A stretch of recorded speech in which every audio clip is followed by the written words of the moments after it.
వెనెజువేలా ప్రతిపక్ష నేత మరియా కొరినా మచాడోను ఈ ఏడాది ప్రతిష్టాత్మక బహుమతి నోబెల్ శాంతి పురస్కారం వరించిన విషయం తెలిసిందే. అయితే ఈ పురస్కారాన్ని అందుకోవటంలో మరియా కొత్త చిక్కులను ఎదుర్కొంటున్నారు. నోబెల్ పురస్కారాలను డిసెంబర్ 10న నార్వేలోని ఓస్లోలో ప్రదానం చేయనున్నారు. ఈ వేడుకకు హాజరయ్యే విషయంలో మరియాకు ఇబ్బందులు తప్పడం లేదు. వెనెజువేలా ప్రభుత్వ ఆంక్షల కారణంగా ప్రస్తుతం ఆమె అజ్ఞాతంలో ఉన్నారు. నోబెల్ అందుకోవటానికి నార్వేకు వెళితే మరియాను పరారీలో ఉన్న నేరస్తురాలుగా ప్రకటిస్తామని తాజాగా వెనెజువేలా అటార్నీ జనరల్ ప్రకటించారు. ఇక దేశ అధ్యక్షుడిపై ప్రజలు విద్వేషాన్ని ప్రేరేపించడం, ప్రభుత్వంపై కుట్ర, ఉగ్రవాదం సహా పలు ఆరోపణలు మరియాపై ఉన్నాయి. ఈ నేపథ్యంలోనే ఆమెపై చర్యలు చేపట్టినట్లు తెలిపారు.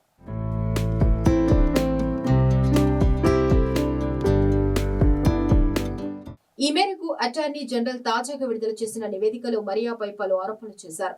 వెనెజువేలా చుట్టూ ఉన్న సముద్ర జలాల్లో అమెరికా సైనిక దళాల మోహరింపునకు మరియా మద్దతునిచ్చారని ఆరోపిస్తూ ఈ విషయంలో ఆమెపై దర్యాప్తు జరుగుతోందని తెలిపారు. ఈ క్రమంలోనే నోబెల్ పురస్కారం కోసం మరియా వెనెజువేలా దాటి వెళ్తే తీవ్ర పరిణామాలు ఎదుర్కోవాల్సి వస్తుందని ఆయన హెచ్చరించారు.